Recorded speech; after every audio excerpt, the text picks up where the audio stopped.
who? The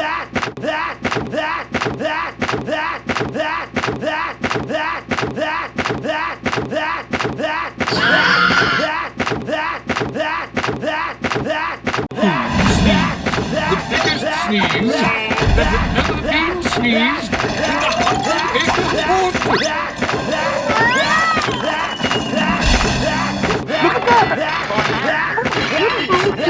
that!